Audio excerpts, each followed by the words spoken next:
We are back with another More on Mondays. I am Jeff with the Jeff York team. I'm Clay with Murphy Homes. And today we are going to talk about electrical panels, yes, breakers, things of such nature. A number of changes have happened in the past couple years with electrical code. The purpose of the video today is to discuss arc fault and GFIs.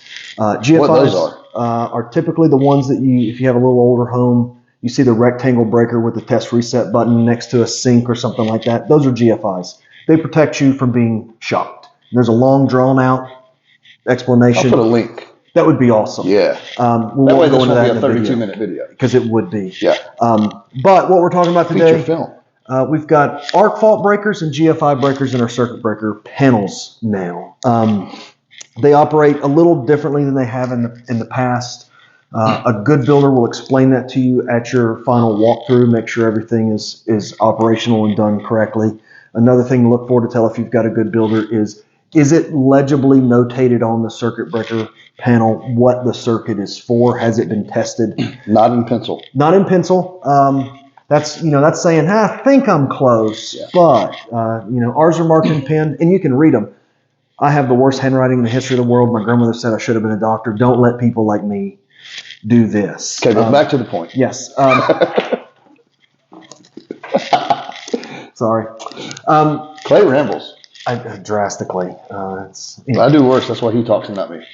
Every outlet is on a circuit breaker that has a test reset button on it in the breaker panel. So if you're used to having to reset your bathroom, when you're running your hairdryer, yeah, now you have to come to the garage. Our hairdryers are 220. Singular hairdryer. Yeah, we share. And the other downside is sometimes refrigerators will trip the arc fault breaker or the GFI that's in the kitchen now. There's not a whole lot we can do about it. If you've got a little older refrigerator, it can cause some issues. You have to be mindful of it. So what does trip mean? So anytime something,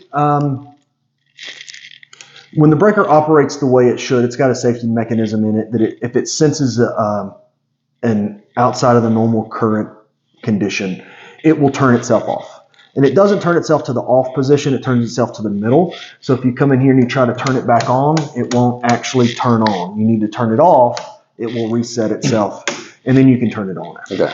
So what's the difference in a trip of an arc fault and a ground fault? Operationally, they do the exact same thing. It turns the outlet off. Okay. The reasons behind it are a long and drawn out, don't want to get into this video. Link. Yes.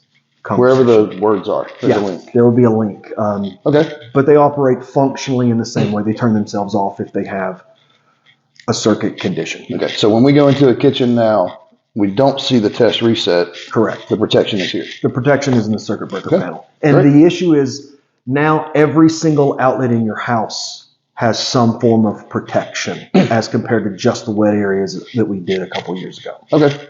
All right. Great. Well, thank you, Jeff. Thank you, Clay. No, thank me. Thank me twice. All right. And thank T-Bone for the shirt. All right. You got anything else you want to learn about? Comment below, above, to the side, wherever. Let us know. We're going to lunch. Yeah, we're going to go eat lunch. We're going to eat wings. Wings.